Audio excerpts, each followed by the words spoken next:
हरे कृष्णा। आप लोग सभियों को इस्कॉन वृंदावन में स्वागत है। तो हर रविवार हम लोग इस्कॉन वृंदावन में ये प्रश्न उत्तर वाला क्लास रखा जाता है। अलग अलग स्पीकर होते हैं जो कि व्यक्तियों के सभी प्रकार का जागतिक तथा आध्यात्मिक सभी प्रकार का प्रश्नों का उत्तर देते हैं। तो अभी आप लोग चाहें तो आपका जो भी प्रश्न है आप पूछ सकते हैं। तब तक हम कुछ चर्चा करते हैं और बीच बीच में प्रश्न आता रहेगा और फिर हम उसका चर्चा करते रहेंगे। तो कोई चीज़ चालू करने से पहले हम शुभ वस्तुओं को पहले प्रणाम करना चाहिए। तो मंगलाचरण करेंगे।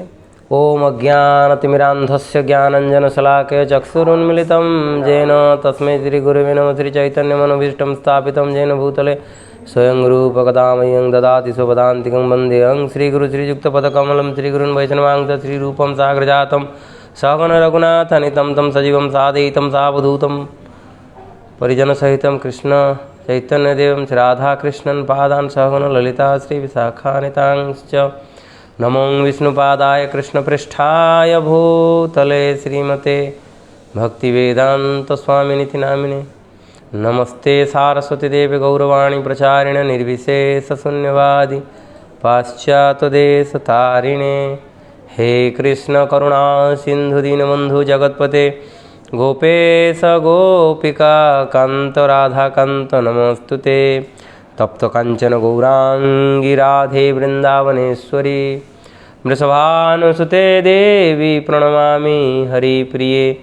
नमो महावदनाय कृष्ण प्रेम प्रदायते कृष्णाय कृष्ण चैतन्य नामिने गौरतीसे नमः। श्री कृष्ण चैतन्य प्रभु नित्यानंद श्री अद्वैत गदाधर श्रीवासादि श्री गौरभक्तवृंद। प्रेम से हरे कृष्ण कृष्ण कृष्ण हरे हरे, हरे राम राम राम हरे हरे। हरे कृष्ण। तो आज अति ही सुंदर दिवस है, संडे है, सब लोग अवेलेबल हैं।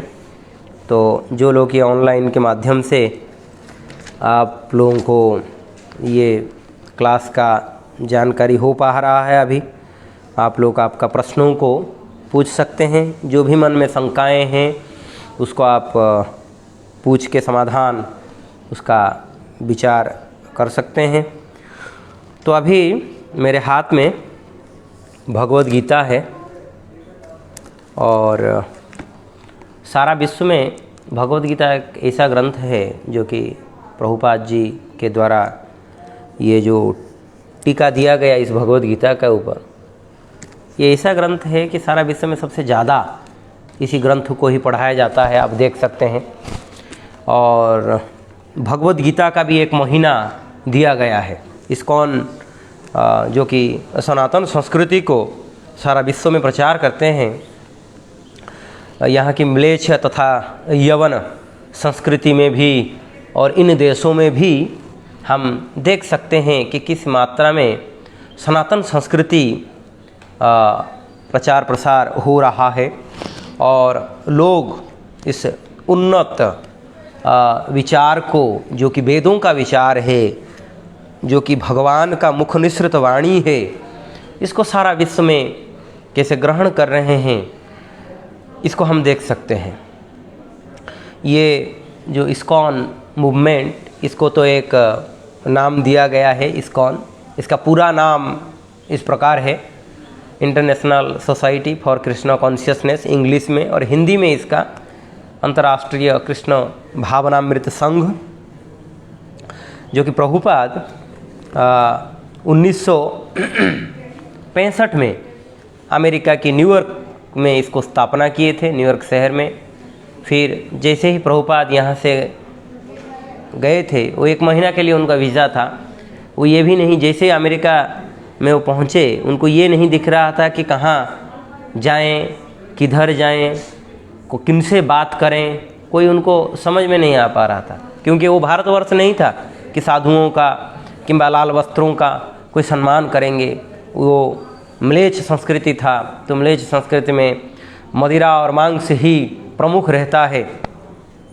तो उसमें प्रभुपाद जी जाके पहुंचते हैं। पहुंचने के बाद उनको काफ़ी संघर्ष करना पड़ा, किंतु ये कृष्ण का विशेष व्यवस्था था और कृष्ण इसके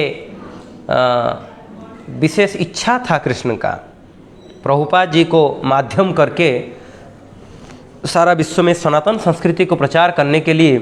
तो वहाँ पर वो इस चीज़ों को प्रचार करना चालू किए और प्रचार करके फिर एक पेड़ था, उसी पेड़ के नीचे वो बैठे। एक पार्क था, टमकिन स्क्वायर पार्क, और उसी में बैठे और बैठ के जो है ना वहीं पर ही वो सब चीज़ों का शुरुआत हुआ एक प्रकार से। वहाँ कीर्तन किए तो उनसे काफ़ी लोग प्रभावित हुए।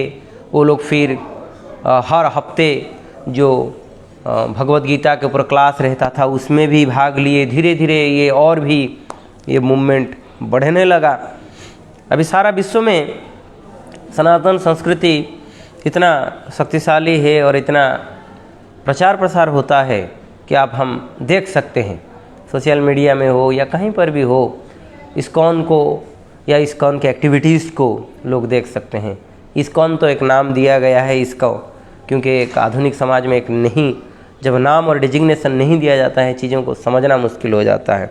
किंतु ओरिजिनली वही पुराना वैदिक धारा है और ओरिजिनली वही पुराना वैदिक शब्द हैं और वही पुराना वैदिक आइडियाज़ हैं। तो भगवद गीता हम अभी है जो कि हाँ जी, हाँ एक प्रश्न है। अच्छा, भक्त और जो भक्त नहीं है, हाँ, या जो राक्षस रहे, दोनों ने कृष्ण का नाम लिया और श्री कृष्ण ने दोनों का उद्धार किया। दोनों के उद्धार करने में क्या फर्क है? अति सुंदर प्रश्न एक आया है कि भक्त और अभक्त दोनों ही कृष्ण को जो है ना, एक जन कृष्ण का बड़ा ही भजन करते हैं, कष्ट झेलते हैं एक प्रकार से, और एक जन जो है ना देखा गया है कि कृष्ण उनको जो है ना राक्षसी प्रवृत्ति में रहे, काफ़ी लोगों को कष्ट पहुँचाए, और दोनों को ही भगवान मुक्ति प्रदान करते हैं। तो अति सुंदर प्रश्न है। ये सही है कि भगवान ने दोनों को ही उद्धार किया है। अभी वो स्वतंत्र हैं, भगवान हैं, दोनों को ही उद्धार कर सकते हैं, उनमें शक्ति है। किंतु प्रश्न ये होता है कि कभी कभी हम देखते हैं कि राक्षसी प्रवृत्ति के लोगों को भी किस हिसाब से भगवान उद्धार कर देते हैं। कई एक स्थिति में उन लोगों का अंतिम जो गति होता है, उन लोगों का जो अंतिम लक्ष्य होता है, उन दोनों को थोड़ा देखना पड़ता है। यहाँ से तो हम देख लेते हैं कि दोनों चले गए, दोनों उद्धार हो गए, किंतु बाद में जब हम उसको शास्त्रों से अध्ययन करते हैं, देखते हैं, समझ में आता है सिर्फ यहीं से ही उद्धार हो जाना, गति हो जाना ही इम्पोर्टेंट नहीं है। बाद में भी जब गोलोक वृंदावन में भी जाते हैं, वहाँ पर कौन सा रस में कौन जुड़ा हुआ होता है, उसमें बहुत प्रकार का अलग अलग रस है। जैसे कि पूतना को भी भगवान ने उद्धार किए, उसको भी मारे। शकटासुर, बकासुर, अघासुर, ये कंस, ये जितने भी हैं सब, ये सभियों को भगवान ने वध किए और ये लोग जो है ना अपना अपना गति प्राप्त हुआ। जैसे कि शिशुपाल को जैसे ही किए, वो भगवान के चरणों में लीन हो गए, चले गए। किंतु भगवान के जो भक्त होते हैं वो भगवान के पार्षद बनते हैं, उनके साथ खेलते हैं, उनके साथ वो लीला विलास करते हैं, उनके साथ सभी प्रकार के लीलाएं करते हैं। इस प्रकार का उच्च स्तरीय गति मिलता है। यहाँ से तो चले जाते हैं, किंतु गोलोक वृंदावन में भी और आध्यात्मिक जगत में भी उनको उच्च स्तरीय गति मिलता है। और दूसरा जो कि सबसे इम्पोर्टेंट पॉइंट ये होता है, ये जो राक्षस हैं जिनको भगवान वध करते हैं या मारते हैं, वो हम आप जैसे साधारण भी व्यक्ति नहीं हैं। ये भगवान के अनन्य भक्त हैं, जो कि भगवान को इच्छा को पूर्ति करने के लिए आते हैं। तो भगवान उनको वही गति देते हैं या वही जगह में पुनः लेके स्थापना करते हैं। जैसे कि जय और विजय, ये दोनों जो है ना भगवान के अपना पार्षद हैं और वैकुंठ के द्वारपाल हैं। उनके बिना परमिशन में कोई भी व्यक्ति जो है ना अंदर नहीं जा सकता है। तो इसीलिए जो है ना उनको गेट पे रखा गया। भगवान का मिलने के लिए उनसे परमिशन लेके जाना पड़ेगा। तो उसमें जैसे ही कुछ एक 4 ऋषियों को द्वारा उनको अभिशाप दिया गया और फिर यहाँ पर उनको ऑप्शन दिया गया कि आप 3 जन्म में राक्षस बनना पसंद करोगे या 7 जन्म में आप जो है ना भगवान का भक्त बन के उद्धार होगे। वो लोग चॉइस किया हम 3 जन्म में राक्षस बनना पसंद करेंगे और जितना जल्दी हो सके यहाँ आ जाएंगे। तो इसी प्रकार से करके उन लोगों का, उन राक्षसों का जो है ना यहाँ पर आना होता है। तब जो है ना हम देखते हैं कि भगवान उनको उद्धार किए। तो इसीलिए उन लोगों का पुनः उनके जगह में स्थापन करने के लिए उस प्रकार से होता है। किंतु यदि जनरल आप देखिएगा, कोई यदि पापमय कर्म करता है, खराब कर्म करता है, उसको तो प्रकृति के द्वारा दंड मिलता है। भगवान उसमें इन्वॉल्वमेंट नहीं होते हैं। भगवान जो जो व्यक्ति उनके अपना पार्षद हैं, जिन लोगों के साथ वो लीला करना चाहते हैं, उन्हीं लोगों के साथ ही वो लोग आते हैं। जैसे भगवान के साथ समतुल्य तो और कोई नहीं है, भगवान की ही व्यक्ति हैं जो कि उनके इक्वालिटी में हैं, तो उन्हीं लोगों को ही भेजते हैं। अभी जाओ, मैं हिरण्यकशिपु और मुझे अभी भगवान चाहते हैं कभी वीर रस का आस्वादन करने के लिए, तो उसी समय जो है ना वो अपने आदमी को भेजते हैं, तो जाओ तुम लोग राक्षस बनो और तुम लोगों के साथ मैं लड़ाई करूँगा। तब हमें दिखता है कि वो उद्धार करते हैं। क्योंकि जनरल जो है, जो राक्षसी प्रकृति का काम करते हैं, जो वेद निर्देश को तोड़ते हैं, जो प्रकृति का नियम को उल्लंघन करते हैं, जो राक्षसी प्रवृत्ति हैं, उन लोगों को तो प्रकृति ही दंड देता है। भगवान उसमें ज़्यादा इन्वॉल्व नहीं होते हैं। और जो अच्छा काम करता है, भगवान का नाम भजन करता है, उनको जो है ना भगवान डायरेक्ट उनके साथ जो है ना संपर्क रखते हैं और संबंध बनाते हैं। ठीक है ना जी। हरे कृष्ण। और कोई प्रश्न?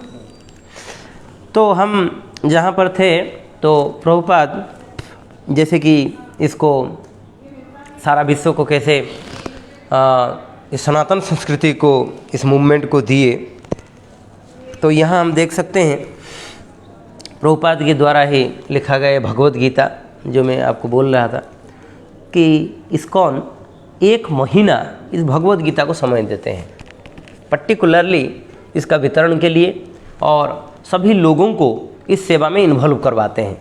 इस्कॉन का जो पढ़ाई का प्रक्रिया है, इस्कॉन का जो प्रचार का प्रक्रिया है, साल भर चलता रहता है। किंतु पर्टिकुलरली भगवद गीता को अभी दिसंबर की 14 तारीख को जो है गीता जयंती पालन किया जाएगा। और उसी दिन भगवान ने अर्जुन को इसी गीता का ज्ञान दिए थे कुरुक्षेत्र युद्धभूमि में। इस उपलक्ष्य में उससे 15 दिन पहले और 15 दिन के बाद, मतलब 1 महीना इसी भगवद गीता को वितरण किया जाता है। सभी घरों में जाते हैं, सभी जगहों में पहुंचते हैं भक्त लोग, उनको गीता दिया जाता है। जैसे आप भी चाहें तो आप भी भगवद गीता का स्पॉन्सर कर सकते हैं। आप 11 गीता दे सकते हैं, 31 गीता दे सकते हैं, 1000 गीता दे सकते हैं, 2000 गीता दे सकते हैं, सभी लोगों को बांटने के लिए।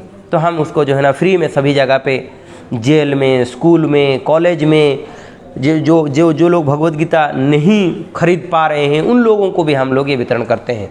तो ये इसी प्रकार से जो है ना हम इसका प्रचार करते हैं। ठीक है, एक प्रश्न आ गया। Can we skip Narsimha Aarti if we have full faith in Hare Krishna Mahamantra, as it can also help remove obstacles from our devotional path?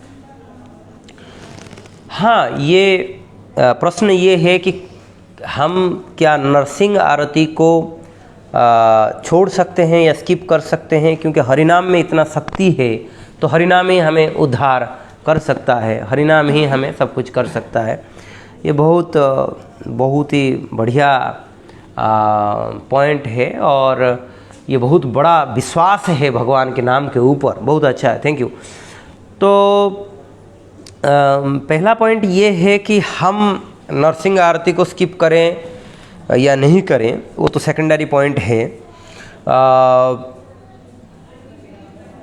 जब कोई भक्ति लाइन में जुड़ जाता है, भक्ति का मार्ग में जुड़ जाता है, भले ही वो प्रसादम ग्रहण कर ले, भले ही कोई साधु संग में रहे, हरि कथा सुने, भले ही कोई मंदिर दर्शन करे, भले ही कोई भी नवविधा अंग जो भी हैं, श्रवणम कीर्तनम विष्णु स्मरणम पाद सेवनम अर्चनम वंदनम दास्यम, जो भी नवविधा भक्ति का अंग है, सभी का पावर है जीव को उद्धार करने के लिए, जीव का चेतनाओं को मार्जन करके उच्च स्तर में लेने के लिए। किंतु हम इस हरिनाम को ही क्यों कर रहे हैं? क्योंकि ये कलयुग का युग धर्म है। जैसे आप कोई मेडिसिन ले रहे हैं, उसके साथ साथ और कई एक सहयोग वाला मेडिसिन दिया जाता है, तो उसको और इफ़ेक्टिव करने के लिए, जैसे कोरोना में कोई सोचो मेडिसिन निकला है, तो उसको सपोर्ट करने के लिए कई एक मेडिसिन, साथ में भी 2-1 मेडिसिन दिया जाता है कि ये मेडिसिन खाने से आपका ये गैस तैयार नहीं होगा, ये मेडिसिन से जो है ना आपका ये साइड इफ़ेक्ट नहीं होगा, कि भाई ये कुछ हो सकता है, इसलिए जो है ना दूसरा मेडिसिन भी दिया जाता है जो इकट्ठे जो है ना होता है। तो ठीक उसी प्रकार ही जीव जब प्राथमिक अवस्था में रहता है, भगवान का नाम जब करते हैं, उनको सुरक्षा देने के लिए नरसिंह भगवान का जो है ना होना बहुत ज़रूरी है, और उनका मंत्र प्रार्थना करके उनसे तुरंत जो है ना हमें कृपा प्राप्त मिलता है, और हम तुरंत जो है ना अपने आप को सुरक्षा करते हैं। क्योंकि हरिनाम में हमें धीरे धीरे धीरे धीरे वही स्थिति में पहुंचाने में समय लगता है। इसीलिए आचार्य लोगों ने इस चीज़ों को बताए हैं कि हमें जो है ना इन सब चीज़ों को मिला के करने के लिए, जैसे कि सिर्फ यदि हरिनाम ही पूर्ण है तो हम ठाकुर जी का दर्शन भी बंद कर सकते हैं, यदि हरिनाम ही पूर्ण है तो हम भोजन करना भी बंद कर सकते हैं, यदि हरिनाम ही पूर्ण है तो दूसरे अंगों को भी हम छोड़ सकते हैं। किंतु ये नहीं होता है, क्योंकि हम अभी प्राथमिक अवस्था में हैं, हम हमारे जड़ शरीर की चेतना में हैं, और ये बहुत अनादि काल से इस चेतना में हम पड़े हुए हैं। मेन मेडिसिन हरिनाम है, किंतु उसका जो सहयोगिता वाला ये जो चीज़ें हैं चाहिए, ये बहुत मैंडेटरी होता है, और ये बहुत इम्पोर्टेंट है कि इसको जो हम करें, नहीं करेंगे तो इसमें हमें इतना फल नहीं मिलता है। हरे कृष्ण। अगला प्रश्न है, can we do Tulsi aarti only in evening, as in morning we have to do japa also before living for work? तो एक जन का प्रश्न ये है कि सिर्फ हम मॉर्निंग में ही इवनिंग में ही तुलसी आरती करने से अच्छा रहेगा, क्योंकि सुबह जो है ना जाप इत्यादि वगैरह रहता है। बहुत बढ़िया, किंतु एक बात ये है कि बगैर तुलसी महारानी का हम लोगों का भक्ति का जो है ना प्रगति हो पाना मुश्किल है। जैसे कि हम लोग सोचिए IIT में पढ़ने जा रहे हैं, या हम लोग एम्स में ज्वाइन करने जा रहे हैं, या सिर्फ कई एक चीज़ों में पढ़ रहे हैं। सिर्फ हम लोगों के लिए पढ़ाई ही एकमात्र रिजल्ट नहीं है, उसके साथ जो है ना कई एक वस्तु रहता है जो पढ़ाई को जो है ना एनहेंस करते हैं, पढ़ाई का जो है ना उपादान को चेक करते हैं, और हम लोगों को रिजल्ट के लिए फाइनल होना पड़ता है। ठीक उसी प्रकार ही भक्ति करने के लिए हमें जो एलिमेंट्स दिया गया है, उसको मापने के लिए, चेक करने के लिए, उसमें तुलसी महारानी प्रमुख है, और तुलसी महारानी ही हम लोगों को सही तरह से पूरा माने भगवान की भक्ति के लिए हमें और आगे बढ़ा सकते हैं। तो इसीलिए जो हमें तुलसी महारानी का जो है ना आरती करते हैं, और हम लोगों को जो दोनों समय में तुलसी आरती का व्यवस्था किया गया है, और मॉर्निंग में ही करने के लिए ही ज़्यादा प्रभाव होता है, और ज़्यादा समय तो तुलसी आरती में नहीं लगता है। और यदि ऐसे ही व्यस्तता इतना ज़्यादा है तो कोई स्किप कर सकता है, कि हरे कृष्ण महामंत्र को अच्छी तरह से जाप कर सकता है, क्योंकि हरे कृष्ण महामंत्र करने से ऑटोमेटिक बाकी भक्ति का जो अंग है वो सब सामने आ जाते हैं। हरे कृष्ण महामंत्र के जैसे ही धीरे धीरे करेंगे, उनका सहायक अंग सब आ जाएंगे। तो उसी हिसाब से आप कर सकते हैं, किंतु मॉर्निंग में तुलसी आरती करना दी बेस्ट होता है। हरे Krishna. The sixth Goswami never did Narsimha Aarti, nor recommended it. To do this, so why isn't needed? एक जन का प्रश्न है कि षड गोस्वामी ने नरसिंह आरती कभी किए नहीं थे, तो अभी क्या ज़रूरी है इस चीज़ों को करने के लिए? पहला तो ये पॉइंट है, हम षड गोस्वामी को यहाँ फॉलो नहीं करते हैं। हमारा कोई षड गोस्वामी से, भगवान कृष्ण या चैतन्य महाप्रभु से हमें कोई मतलब नहीं है। हमारा जो रिसेंट आचार्य हैं, प्रभुपाद जी हैं, भक्ति सिद्धांत सरस्वती ठाकुर हैं, इन लोगों का फिलोसॉफी को हम फॉलो करते हैं और जानते हैं। और ये लोग इस युग में अच्छी तरह से जानते हैं कि जीव का क्या स्थिति है। और आचार्य लोगों जो हैं, षड गोस्वामी हैं, वेद है, शास्त्र है, इन लोगों की शब्दों को सरल के हिसाब से करके हम लोगों को तक वो पहुँचाए हैं। क्योंकि इनका ब्लेसिंग, इनका ये फिल्टर है सब, ये जितने भी हमारे प्रभुपाद जी हैं फिल्टर हैं। अभी षड गोस्वामियों का जो रूल रेगुलेशन रहा, अभी उसको यदि पालन करने के लिए जाएंगे तो हम लोग ऐसी घर में बैठे रहते हैं, पिज़्ज़ा खाते रहते हैं और भी लग्जूरियस लाइफ को हम लीड करते रहते हैं। तो अभी हम सबको त्याग करके षड गोस्वामियों की तरह एक पेड़ के नीचे एक रात्रि हम जाग सकते हैं, रह सकते हैं। जैसे कि रघुनाथ दास गोस्वामी दिन में 1-2 छाछ पीते थे। हम यदि षड गोस्वामी को ही फॉलो करना चाहेंगे तो सभी नियमों को देखना पड़ेगा, उनका सभी नियमों को फॉलो करना पड़ेगा। हम सिर्फ एक पर्टिकुलर नियम को क्यों सोच रहे हैं? हमारे षड गोस्वामी से और कृपामय हैं और दयालु हैं प्रभुपाद जी, जो हमारे ऊपर कृपा करके वी आर सो फॉलन, हम इतना पतित हैं कि हम लोगों के ऊपर दया करके प्रभुपाद जी षड गोस्वामियों का, चैतन्य महाप्रभुओं का तथा शास्त्रों का, ये सभीयों का शब्दों को बड़ा सरलता से एक मेडिसिन बना के, एक पैकेट बना के हमें दिए, जिसको कि हम इसी लाइफ टाइम में लेना है। मतलब इस जो 100 साल की जो भी आयु है हमारा, उसमें हम जितना ज़्यादा से ज़्यादा इस मेडिसिन को ग्रहण करेंगे उतना भी हमारा जो भवरोग नष्ट होता रहेगा। और प्रभुपाद जी और अभी जो भी नियम बता रहे हैं वो एक भी ना षड गोस्वामियों से उनका आइडिया से विच्युत हो रहा है, ना पूर्ववर्ती कोई आचार्यों से उनका शब्द जो है ना इधर उधर हो रहा है। दी सेम शब्द है, किंतु उसको प्रभुपाद अपने तरीके से बड़ा सुंदरता से, जैसे कि वही सेम मेडिसिन है किंतु उसको शुगर कोटेड करके प्रभुपाद जी का जो है ना हमें खिला रहे हैं। सेम वही प्रभुपाद षड गोस्वामी का रूल है। तो हमें षड गोस्वामियों का जो रूल रेगुलेशन है उसको हमें प्रभुपाद जी के माध्यम से हमें समझना पड़ेगा, तब जाके हम समझ पाएंगे षड गोस्वामियों को। हरे Krishna. Why God exhibit human-like quality like getting hungry, fever, etc. And where it is proved they are transcendental people think that he is not God. He can't save his wife, stole butter, etc. बड़ा ही सुंदर एक प्रश्न अभी आ गया सामने कि भगवान क्यों साधारण मानव की तरह व्यवहार करते हैं और भगवान क्यों साधारण व्यक्तियों की तरह चोरी करना किंबा दूसरों की, और भी मैं बता देता हूँ, दूसरों की महिलाओं के साथ संपर्क रखना, ये सब करते रहते हैं। पहला पॉइंट तो यही है कि भगवान का जो स्थिति है वो चिद स्थिति है, चिन्मय स्थिति है। जैसे ब्रह्म संहिता में हम देख सकते हैं ईश्वर और परम कृष्ण सच्चिदानंद विग्रह बोला गया है, सच्चित और आनंदमय विग्रह उनका है। उनका जो भी कार्यकलाप इस जगत में होता है वो जीव को आनंद प्रदान करने के लिए तथा जीव को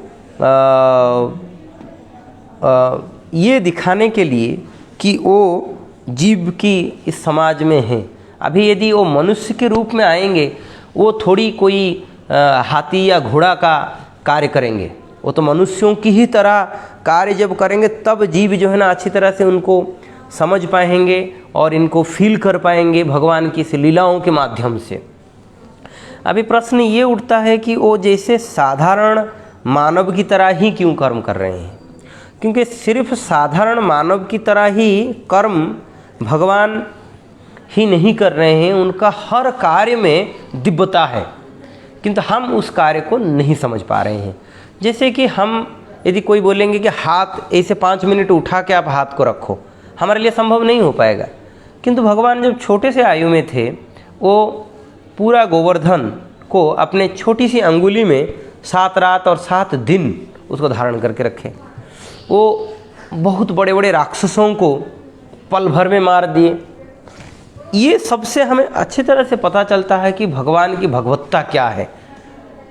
और अभी बाकी जो लीलाएं हैं, जो कि माखन चोरी करना या किसी के घर में जाके नटखट करना, ये उनके भक्तों को आनंद प्रदान करने के लिए। भगवान कोई एक कार्य लेके इस जगत में नहीं आते हैं, बहुत सारे कार्य लेके आते हैं और सभी कार्यों का पूर्ण किया जाता है उनके एक ही अवतार में। तो अभी भगवान की स्थिति को हमें बढ़िया से समझने के लिए हमें आचार्यों की टीकाओं को पढ़ना पड़ेगा बढ़िया से, तब जाके हम समझ पाएंगे जो भगवान स्वयं सच्चिदानंद विग्रह हैं और उनका कार्य जो है ना नॉर्मल कार्य से कैसे अलग है। यही है भगवत्ता के भीतर और नॉर्मल व्यक्तियों का भीतर यही स्पेशलिटी है। हरे कृष्ण। अगला प्रश्न है, why no aarti of Radha Rani in ISKCON, she is our swamini. एक जन का ये प्रश्न है कि राधा रानी का ही आरती क्यों नहीं हो रहा है, जो कि वो हमारे स्वामी जी हैं। अच्छा है, भगवान का शक्ति है और उनका आरती इत्यादि वगैरह। जब शक्ति और शक्तिमान दोनों ही अल्टर में हैं और बैठे हुए हैं, जब आरती किया जाता है तो ये ऑफरिंग उसी माध्यम से ही किया जाता है। आरती जब किया जाता है या हम लोग जो हरे कृष्ण महामंत्र का भी जाप कर रहे हैं, हरे कृष्ण कृष्ण कृष्ण हरे हरे, हरे राम राम राम हरे हरे, ये जो भी शब्द हम बोल रहे हैं वो पहले राधा रानी को ही संबोधन किया जाता है। हरे मतलब राधा रानी को ही संबोधन किया जाता है और फिर जो है ना फिर कृष्ण का शक्तियों को, कृष्ण की जो है ना आनंद सर्वा आकर्षक हैं, मतलब कृष्ण को संबोधन किया जाता है। तो इसलिए पहले राधा रानी को ही संबोधन किया जाता है हम जो मंत्र जाप करते हैं।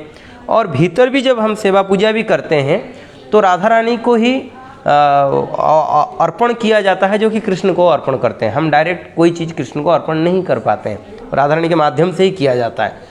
तो स्वतः राधा रानी पूज्य हो जाते हैं। जैसे कि कोई दीक्षा पंचरात्रि की विधि के हिसाब से कोई परंपरा से दीक्षा ग्रहण करते हैं तो पहले वो सब कुछ अपने गुरु को देते हैं, फिर वो अपने गुरु को देते हैं। ऐसे करते करते कृष्ण के पास पहुंचने से पहले राधा रानी के पास जाता है। राधा रानी का जब भी होता है फिर राधा रानी का अनुमोदन होते हुए फिर वो कृष्ण के पास जाता है। ठीक इसी हिसाब से राधा रानी को भी हम पूजते हैं और राधा रानी को करते हैं। किंतु प्रभुपाद जी तथा हमारे आचार्य ये चीज़ कोई, इस चीज़ों को कोई हल्का लेने के लिए मना किए। राधा रानी कोई हल्का वस्तु नहीं है, ये कोई सार्वजनिक वस्तु नहीं है। यहाँ तक कि सुखदेव गोस्वामी भी राधा रानी का पूरा नाम भी भागवत में नहीं लिए हैं, क्योंकि वो उनके इतने बड़े उनके अपना सुख हैं, राधा रानी का अपना खुद का सुख है। वो जो सुखदेव गोस्वामी, उनका अवतार है सुखदेव गोस्वामी जी का। तो इसीलिए वो कोई हल्का वस्तु नहीं है कि सचराचर वस्तु नहीं है कि उसको सार्वजनिक किया जाए। वो राधा रानी और कृष्ण हमारे आराध्य हैं, हमारे पूज्य हैं, इसलिए उन्हीं हिसाब से उनको सेवा पूजा करना पड़ता है। अगला प्रश्न है, how to identify pure devotees, why we are confuse behaviour of devotees on spiritual life and attachment with material life. कैसे हम शुद्ध भक्तों को समझ सकें, क्योंकि शुद्ध भक्त भी कभी कभी मतलब इस जड़ शरीर में रहते हुए हम लोग शुद्ध भक्तों का कभी कभी आचरण अलग प्रकार का भी दिख जाता है। चैतन्य चरितामृत में है, वैष्णवेर क्रिया मुद्रा विज्ञान बुझे। तो ये वैष्णव का जो आचरण है ये साधारण जीवों को समझ में नहीं आता है।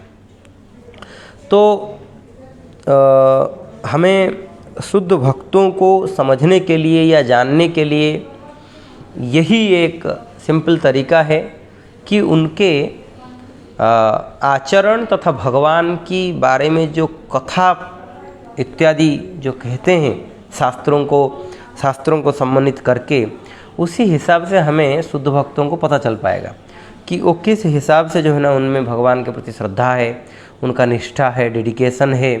और ये देख के उनके भीतर शुद्धता का पता चलता है, कितना आत्मसमर्पण है वो भगवान के प्रति। ये है सीधा भाषा में। इसी को देख के ही हमें समझ में आता है कि वो भगवान की भक्त कितना शुद्धता है उनमें। और कभी कभी भक्त लोग जो है ना साधारण सा ही व्यवहार करते रहते हैं, ये भगवान के भक्तों का ये एक जनरल व्यवहार है, क्योंकि ये इसी माध्यम से ही जनरल व्यक्तियों के साथ मिलते हैं, रहते हैं, और इसीलिए जनरल खाना पीना और जनरल बिहेवियर ये सब में रहते हैं, किंतु वास्तव में वो ये सबसे अलग रहते हैं। जैसे कि भगवद गीता में बोला गया है, पद्म पत्र से जैसे पानी अलग रहता है, ठीक उसी प्रकार से ये लोग अलग रहते हैं। हरे Krishna. My parents are initiated from Radha Kund in Gaudiya Vaishnava lineage coming from Sriman Nityananda Prabhu. They follow Manjari Bhav, Raganuga Sadhana and chant 64 round daily. They only worship Radha Krishna and Gaur Nitai and do not any other Vishnu Tattva like Ram, Narsimha, Balram or Nand Yashoda etc. All our acharyas were Manjaris. Then why Manjari's Bhav is not reached in ISKCON? Even limited Goswami grants. लंबा question. Even limited Goswami grants are taught.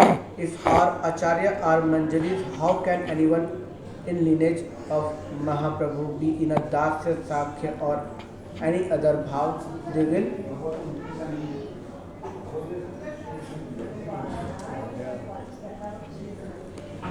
Manjari bhav, Sakya, they will also be in a Manjari bhav only, because by saying that we are in Dasya bhav of Vaikuntha or Sakya or Vatsalya, we are not following six Goswami.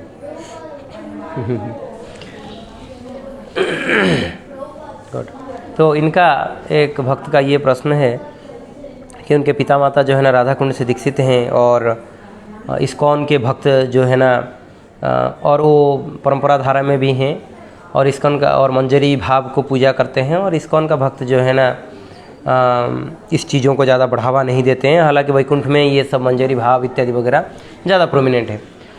देखिए, प्रभुपाद जी का जो rule regulation रहा ISKCON में, ये 0 से लेके infinite तक सब है इसी में, पूरा 0 टू स्टार्ट करके एंड तक जो भी जीव और स्वरूप का भाव है सब कुछ है।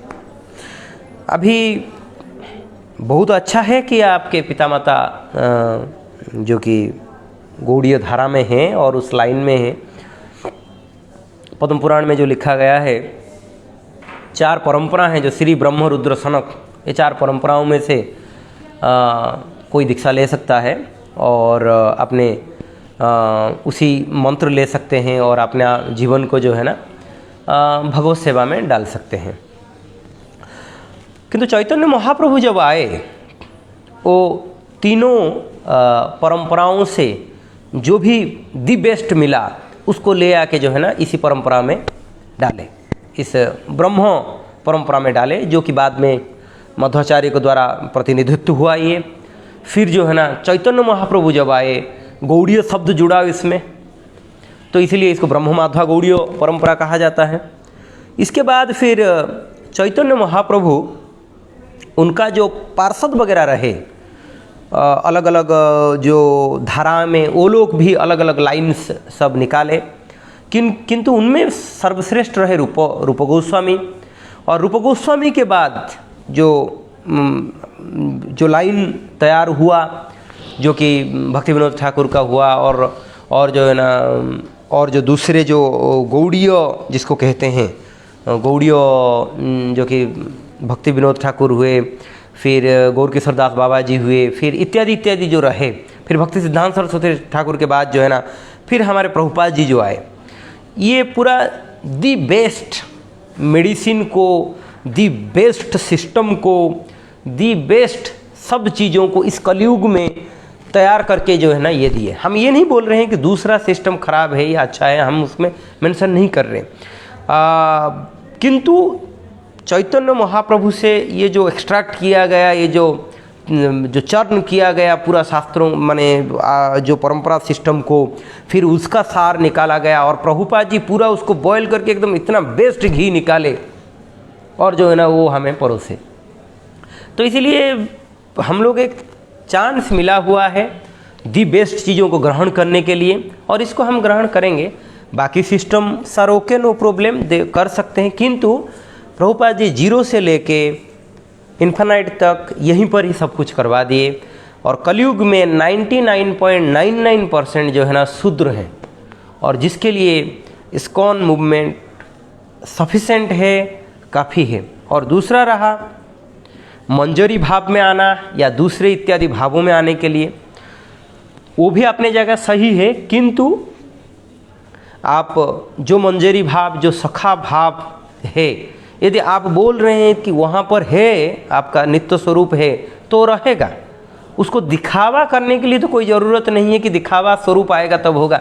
यदि आपको मंजरी भाव से भजन करना चाहते हैं, भीतर ही भीतर मन ही मन करिए। कभी भी कोई षड़गोस्वामी जो है ना इस भाव को ज़्यादा दिखाए नहीं थे, इस चीज़ों को ज़्यादा ये नहीं किए थे। वो साधारण लोगों से ही मिलते थे, रहते थे, जनरल लोगों के साथ ही रहते थे, सब कुछ करते थे, दिखावा कभी नहीं किए हैं वो। इसलिए हमें दिखावा की कोई ज़रूरी नहीं है। यदि आप कोई भगवान का किसी रूप को भी आप पसंद करते हैं या कुछ भी करते हैं, या मंजरी का स्वरूप को जब भी करते हैं, तो उसको आपके मन ही मन करिए और भजन करिए आराम से। भगवान का हरे कृष्ण महामंत्र को भजन करके करिए। हरे Krishna. In Gaudiya Vaishnava lineage, they follow Raganuga Bhajan and Bhagavad Vidhi, not Pancharatrika Vidhi. Even Prabhupada in one of letters tells that in ISKCON we follow Vidhi Marg because Vrindavan platform is higher. हाँ, ये आप सही बोल रहे हैं कि हम लोग जो है ना विधि मार्ग को फॉलो कर रहे हैं, किंतु विधि मार्ग को हम इसीलिए फॉलो कर रहे हैं, ये कॉमन प्लेटफॉर्म है। आपको ये समझना पड़ेगा अच्छी तरह से। पहला पॉइंट, जो कॉमन प्लेटफॉर्म में है उसमें आप कभी भी कोई भी प्रकार का हाई स्टैंडर्ड वस्तु को आप नहीं रख पाएंगे। वहाँ पर सदैव एक कॉमन लाइन ऑफ स्टैंडर्ड रहता है, और उसी कॉमन लाइन ऑफ स्टैंडर्ड जो है उसी के बेसिस पे ही सबको काम करना पड़ता है। भले ही वो प्योर डिवोटी हो, भले ही वो मंजरी स्थिति में हो या कोई भी हो, उनको जो है ना वही चीज़ें दिखाना पड़ेगा। जैसे कि षड़ गोस्वामी अष्टकम में आप देख सकते हैं, संख्या पूर्वक गान बोला गया है। संख्या पूर्वक वो गान करते थे। ये हरे कृष्ण महामंत्र को वो पूरा एकदम काउंट करके करते थे, बीट्स में जाप करते थे। उनको क्या जरूरी था जाप ही करना? वो तो यदि मंजरी हैं, चिज जगत के, उनको क्या जरूरी था? कोई जरूरी नहीं था। किंतु ये कॉमन व्यक्तियों के साथ उनको समझाने के लिए, बताने के लिए, वो जो ने दिखाने के लिए जो है ना उनको करते थे। जैसे प्रभुपाद को कोई ज़रूरी भी नहीं था ये चीज़ों को, क्योंकि he is already pure soul और भगवान ने उनको भेजे थे यहाँ के लिए। किंतु वो साधारण जीव को दिखाने के लिए ये सब पास टाइम से सब लीलाएं सब किए थे। जैसे कि जाप हुआ, किंबा जो भी कष्ट देख रहे थे प्रभुपाद जी के, जैसे कि एक गृहस्थी के जीवन में रहे और वहाँ पर कष्ट भोगना, फिर उनका बिजनेस फेल होना, एक प्रकार से जनरल और कॉमन जैसा यदि नहीं होगा चीज़ें, लोग इस चीज़ों को ग्रहण करना भी, वो बोलेंगे कि ये तो अलग प्लेटफॉर्म का है, हम क्या करेंगे, हमारा प्लेटफॉर्म यही कष्टदायक प्लेटफॉर्म है, वो तो स्पेशल प्लेटफॉर्म में रहते हैं, वो तो चीज़ जगत से आए। तो जब तक एक कॉमन व्यक्ति के रूप में कोई एक प्योर डिवोटी नहीं रह लेता, तो लोग ज़्यादा जो है ना उसमें आकर्षित नहीं होते हैं उस सिस्टम के प्रति। तो इसीलिए प्रभुपाद जी इतना प्योर डिवोटी होने के बावजूद भी वो साधारण मानव की तरह ही उनका बिजनेस फेल हुआ। वो जो है ना पूरा एकदम दर के दिल्ली में गए, एक बार उनको जो है ना बेल मार दिया, वो गिर गए थे, कई एक चीज़ें हुआ था। तो ये एक बोलेंगे, कोई एक पॉइंट आ जाएगा कि ये तो कैसे एक प्योर डिवोटी के साथ हो जाता है। तो इसीलिए एक प्योर डिवोटी कुछ करने के लिए भी एक कॉमन लाइन खींचना पड़ता है, जिसी के प्लेटफॉर्म के ऊपर हर एक चीज़ होता रहता है। इसके लिए हम यहाँ पर कोई हाई स्टैंडर्ड वाला मंजरी स्थिति को नहीं ला पाएंगे, ना ही एकदम पूरा एकदम नीचे वाला स्थिति को ला पाएंगे। एक कॉमन स्टैंडर्ड होता है जिसको सबको फॉलो करना पड़ता है। और मैं आपको जैसे पहले बताया, ये 0 से लेकर इन्फिनाइट तक है, मतलब स्टार्टिंग से लेके आपका मंजरी भाव से लेके भगवान कृष्ण के चरणों तक जाके गोपी भाव मंजरी भाव तक भी सब फिलोसॉफी प्रभुपाद यहाँ दिए हैं। किंतु यहाँ हम शो ऑफ नहीं कर रहे हैं, बस इतना ही है। हरे कृष्ण। ओके, तो जैसे कि हम अभी चर्चा कर रहे थे कि भगवद गीता का मैराथन का महीना और किस हिसाब से 14 दिसंबर को जो है ना गीता जयंती का पालन होता है और सभी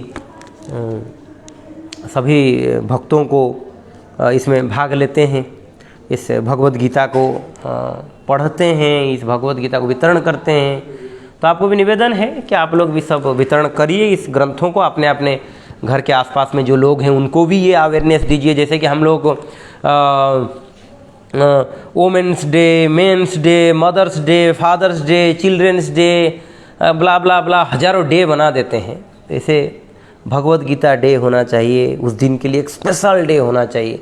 जैसे कि हम लोग क्या बोलते हैं वो 25 दिसंबर, फिर 31 दिसंबर, 1 जनवरी, ऐसे जैसे करते हैं। ये भगवत गीता को हम लोगों को सभियों को पूरा उस दिन एकदम कमर कस लेना चाहिए कि हमें भगवत गीता को रखना है, पूजा करना है।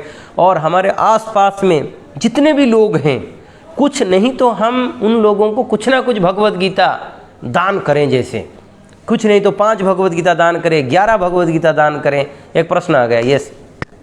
Why Ram, Balram and other Vishnu Tattva worship is done, this show all bhav are available in ISKCON.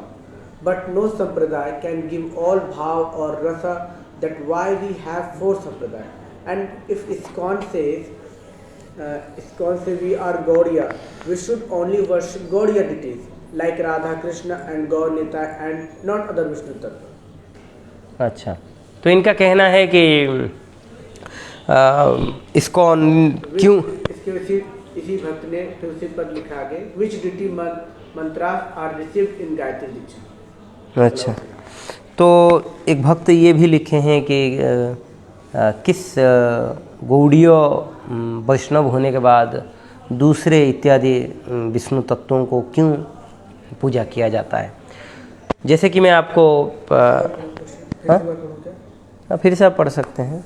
Why Ram, Balram and other Vishnu Tattva worship is done, this show all bhav are available in ISKCON, but no sampradaya can give all bhav or rasa, that's why we have 4 sampradaya. And if ISKCON says we are Gaudiyas, we should only worship Gaudiya deities like Radha, Krishna and Gaur Nitai and not other Vishnu Tattva. हाँ, देखिए, जैसे कि हम आपको बोले कि ये अलग अलग भाव है, अलग अलग, ये एक बहुत बड़ा मेगा प्लेटफॉर्म है। सभियों को आइडियाओं को रख के हमें चलना पड़ता है। जैसे कि कभी कभी हम देखे हैं कि हमें हरे कृष्ण महामंत्र ही करते हैं, तो कभी कभी देखा गया है कि थोड़ा बहुत कर्मकांड भी क्यों कर लिया जाता है, जैसे कि हवन करना या दूसरे इत्यादि कुछ करना, ये सब क्यों हम कर लेते हैं। क्योंकि यहाँ पर एक इतना बड़ा प्रीचिंग प्लेटफॉर्म है, प्रीचिंग एरिया है कि इसमें अचानक कोई जो है इस कॉन्शियस में नहीं रहता है कि अचानक जो है ना राधा कृष्ण के ही कॉन्शियस में नहीं रह लेता है, ना ही अचानक गौर निताई कॉन्शियस में रहता है। यहाँ पर तो बहुत सारे लोगों को ये भी मालूम नहीं है कि गौर निताई कौन है। मैं प्राय काफ़ी लोगों को ऐसे पता भी नहीं चल पाता है, उन लोगों को मालूम ही नहीं पड़ता कि गौर और नित्यानंद कौन है। उनको बताना पड़ता है कि कलयुग में भगवान कृष्ण और बलराम कलयुग में ये वही पूरा एकदम वही स्वरूप में ही आए हैं, स्वयं दोनों भाई हैं। तो इसीलिए इस प्लेटफॉर्म तक पहुंचाने के लिए आपको अलग अलग प्रक्रियाओं को लगाना पड़ता है, और जो जिसका माध्यम से श्रद्धा होता है उसी माध्यम से वो लोग धीरे धीरे करके एंड तक पहुंचते हैं। और इन लोगों का जिस हिसाब से श्रद्धा होता है उसी श्रद्धा का हिसाब से उनको जो है ना अच्छा लगता है और ये किया जाता है। तो इसीलिए जो है ना अलग अलग सभी प्रकार के जो विष्णु तत्व हैं उन्हीं को ही उपासना किया जाता है। और ऐसे विष्णु तत्व तो पूजनीय हैं, किया जा सकता है, इसलिए हम उन लोगों को इसी माध्यम से ही पूजा करते हैं। Which deity mantras are received in Gayatri दीक्षा? गायत्री दीक्षा में कौन सा मंत्र बोला जाता है, या पूजा करने के लिए ये किया जाता है। तो आपको बता दें कि ये गायत्री संबंधित जितना चीज़ें हैं ये सार्वजनिक नहीं है, हम सार्वजनिक नहीं कर पाएंगे। जैसे कि किसी को यदि गायत्री दीक्षा लिए हैं, उनको गुरु कान में बोलते हैं और फिर वो उनको जो है ना जाप करते हैं, और किसी को सुना के भी नहीं जाप कर सकते हैं, मन ही मन जाप करेंगे, मन में जपेंगे। वो जो त्रिसंध्या गायत्री करते हैं या जो मंत्र होते हैं जो कि भगवान जी का पूजा के लिए, और बाकी जितने भी आप मंत्र जो जरूरी है वो हमारा ग्रंथ है, एक छोटी सी पुस्तिका है, अर्चन विधि का एक पुस्तिका है, उसमें कई एक मंत्र लिखा गया है। आपका जो विग्रह है उसी विग्रह को कैसे मतलब मूल मंत्र सब उसी विग्रह का सब लिखा गया है। बलराम जी का, कृष्ण का, भगवान कृष्ण जी का है, फिर शालिग्राम का है, फिर अलग अलग सभी का लिखा गया है। आप वो छोटी सी पुस्तिका ले सकते हैं, आपको सब मंत्र प्राप्त हो जाएगा। और गायत्री मंत्र जो है ना, आपको गुरु ही आपको गायत्री मंत्र देंगे। हरे कृष्ण। एक प्रश्न है, पता नहीं क्या लिखा हुआ समझ नहीं आ रहा है, कि क्या कारण है कि हम गोलोक धाम से इधर अनेका है? अच्छा, यदि आपका प्रश्न ये है कि क्या कारण है हम गोलोक वृंदावन से यहाँ आए हैं, यदि ये कारण है तो मैं आपको प्रभुपाद जी का एक शब्द ये बोलता हूँ। वो बहुत कारण है गोलोक वृंदावन से हम क्यों आए, किंतु अभी एक पॉइंट ये है कि आपकी घर जो है ना आग लग गया है। प्रभुपाद जी इस उदाहरण को बड़ा सुंदरता से बताते हैं। तो आप उस समय क्या करोगे, ये पहले बताइए। पहला ऑप्शन ये कि आप तुरंत जाइए और पानी ला के आग में डालिए और बुझाइए, या दूसरा ऑप्शन ये भी है कि वहाँ विश्लेषण करिए कि आग कैसे लगा, कहाँ से आग आया, मेरा कितना सामान जल जाएगा। इन दोनों में से कौन सा लाइन कोई बुद्धिमान व्यक्ति चुनेगा? स्वाभाविक पहला नंबर लाइन, जो कि ना कैसे पानी ला के पहले आग बुझाओ, सेकेंडरी पॉइंट। इसके बाद जो है ना आप क्या है क्या नहीं। तो प्रभुपाद जी इसी उदाहरण को बहुत बार बताए हैं, उनके शिष्य लोगों का पूछा था कि हम पहले कहाँ थे, क्यों गिर गए, कैसे हम भटक गए, इत्यादि इत्यादि, ब्ला ब्ला ब्ला, सब प्रकार का प्रश्न। तो इसलिए हमें उसमें समय अपचय नहीं करके हमें साधना ऐसे करना चाहिए, भगवान का नाम ऐसे जापना चाहिए, इतना जो भी प्रक्रिया है करके इस जड़ जगत से हम चीज जगत में जैसे ही जाएंगे ना, सब कुछ हमें पता चल जाएगा कि कैसे है क्या नहीं, सब डिटेल। नहीं तो आप इतना इजी नहीं है कि उस प्रश्न को समाधान करके बैठेंगे तो करोड़ों घंटा भी मिल जाएगा, इस जन्म में भी आप समाधान नहीं कर पाएंगे। जैसे ही आप साधना में आप सख्त होता रहेंगे, धीरे धीरे धीरे वो प्रश्न आपका ऑटोमेटिक आपके भीतर समाधान होता रहेगा। जिस हरे कृष्ण। अगला प्रश्न है, after having ashraya should we stop doing worship of Hanuman ji और वी कैन कंटिन्यू? सीधा पॉइंट यही है कि देवताओं को तो कभी भी पूजना नहीं चाहिए। पूजा जो शब्द होता है सिर्फ विष्णु तत्वों के लिए ही लगता है, देवताओं के लिए नहीं लगता है। देवताओं के लिए अभी हनुमान कोई देवता नहीं है, वो परम भक्त हैं। जब कोई भक्त का बात आ जाता है तो भक्त और भगवान और उनका जो पार्षद इत्यादि वगैरह सब सिमिलर लेवल के हैं, सिमिलर प्लेटफॉर्म के हैं। अभी जैसे कोई एक शुद्ध भक्त आ जाएंगे भगवान के, हम उनको स्तुति करेंगे नहीं करेंगे, प्रशंसा करेंगे नहीं करेंगे। जैसे कि हमें हमारा भाषा में जो स्तुति होता है, प्रशंसा होता है, ठीक उसी प्रकार ही ये जैसे कि हनुमान जी का हुआ, भगवान शिव जी का हुआ, किसी का भी हुआ, ये जो मंत्र है सब उनको स्तुति करने के लिए, उनको प्रशंसा करने के लिए। जैसे कि हम लोग भी कहीं जाते हैं, जो भी भक्त लोग मंदिर से कहीं भी दूर जाते हैं, कहीं दुर्गा का मंदिर देखते हैं, फिर दूसरे इत्यादि मंदिर जो देवताओं का मंदिर भी है वहाँ पर वो लोग प्रणाम कर लेते हैं। बाकी ये लोग तो भगवान जो हनुमान जी हुए या दूसरे इत्यादि हुए, ये लोग जो है ना सब ज़्यादा जो है ना भक्त हैं सब। तो इसीलिए ये लोग ज़्यादा संतुष्ट होंगे जब उनका प्रभु को उपासना किया जाएगा। उनका जो प्रभु है भगवान रामचंद्र को यदि उपासना किया जाएगा तब वो ज़्यादा संतुष्ट होंगे। तो इसीलिए इस चीज़ों को ध्यान दीजिएगा कि जैसे ही आप इस मार्ग में आ जाते हैं, हनुमान जी का इच्छा है कि भगवान रामचंद्र को ज़्यादा उपासना किया जाए। तो इसलिए विष्णु तत्वों को आपको जो श्रद्धा है जिस विग्रहों के ऊपर, उनको ज़्यादा उपासना करिए। As I told my parents are received in a Radha Kund, can they also Can they also serve in ISKCON? They will not take initiation again. Complete फिर से पढ़ो। नहीं हो गया। तो एक जन का प्रश्न ये है कि वो राधा कुंड में जो है उनका पिता माता जो है ना दीक्षा लिए हुए हैं और वो इस्कॉन मंदिर में सेवा कर सकते हैं या नहीं कर सकते हैं। इस्कॉन में सभियों के लिए वेलकम है, स्वागत है। इसमें कोई गारंटी नहीं है कि आप लोग वहाँ पर हैं और यहाँ दीक्षा लेना ही पड़ेगा, ऐसे नहीं। आप लोग आपका जो भी समय मिलता है, आप जिस लाइन में के साथ भी जुड़े हुए हैं उसके साथ कोई दिक्कत नहीं है।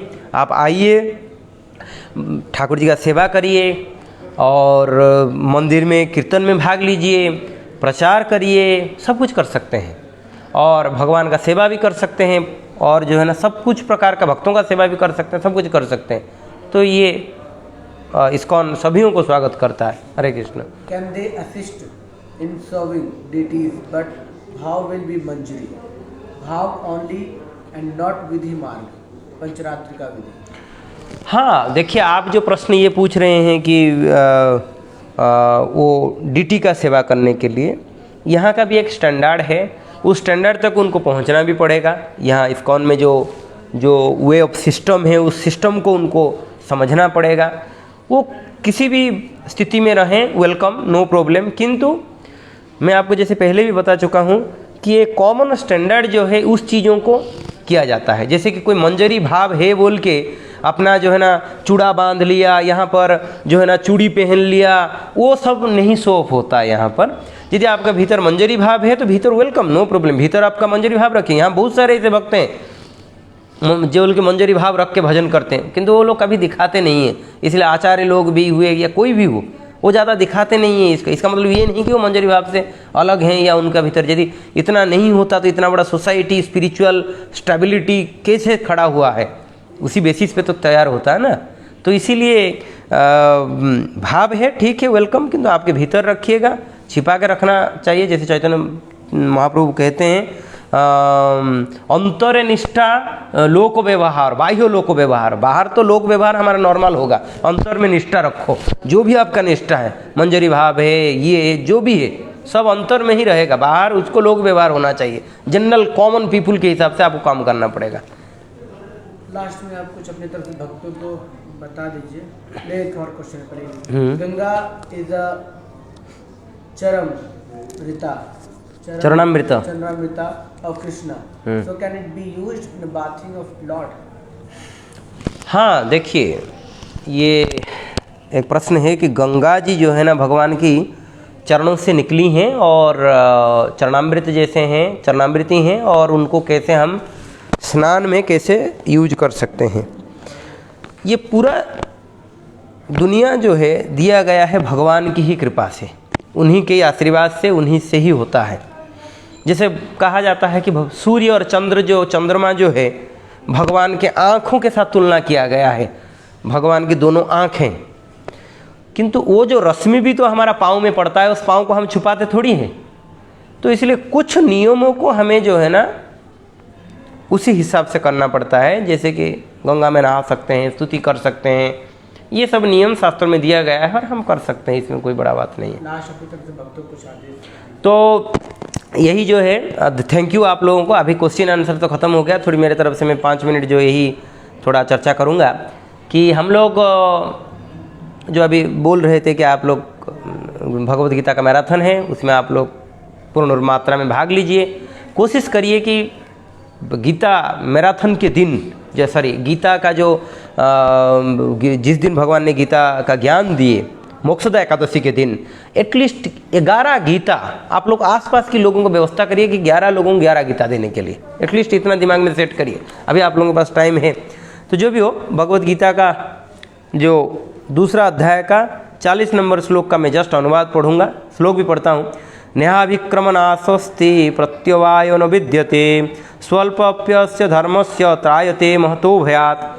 इस प्रयास में, जो कि ये जो प्रयास है, भक्ति का प्रयास है, ना तो हानि होती है ना ही ह्रास होता है, अपितु इस पथ पर की गई अल्प प्रगति भी महान भय से रक्षा करती है। ये भगवान अर्जुन को कहते हैं ये इतना शक्तिशाली है भक्ति का मार्ग, थोड़ा सा भी कोई करता है ना उसको भगवान पूर्ण मात्रा में फल दे देते हैं। तो इसलिए निवेदन यही है कि मोक्षदा एकादशी के दिन आप सब लोग कमर कस लीजिए 11 गीता आपके आसपास वालों को वितरण करने के लिए। ज़्यादा कोई प्राइस ज़्यादा नहीं है, आप आपके नियरेस्ट इस्कॉन सेंटर से ले लीजिए, नहीं तो ऑनलाइन से मंगा लीजिए, नहीं तो इस्कॉन वृंदावन से भी ऑनलाइन में आप मंगा सकते हैं।